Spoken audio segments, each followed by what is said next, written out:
और कराची के शहरी डकैतों के रहमो करम पर सिंधी मुस्लिम सोसाइटी में शहरी से 23 लाख रुपए की रकम लूट ली गई। निजी कंपनी के मुलाजमीन बैंक से रकम लेकर निकले तो ताक़ुब करते लुटेरों ने रकम से भरा बैग छीन लिया।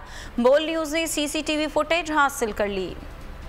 कराची में डकैतियां मामूल का हिस्सा बन गईं। सिंधी मुस्लिम सोसाइटी में फिरोजाबाद थाने की हुदूद में शहरी से 23 लाख रुपए की रकम लूट ली गई। बोल न्यूज़ ने सीसीटीवी फुटेज हासिल कर ली। निजी कंपनी के मुलाजमीन बैंक से रकम लेकर निकले तो ताक़ुब करते लुटेरों ने रकम से भरा बैग छीन लिया। सीसीटीवी फुटेज में मुलजिमान ने असले के जोर पर मोटरसाइकिल सवार मुलाजमीन से बैग छीना और बाआसानी फरार हो गए। पुलिस हुकाम के मुताबिक वाक़े का मुकदमा दर्ज करके तहकीकात शुरू कर दी गई है।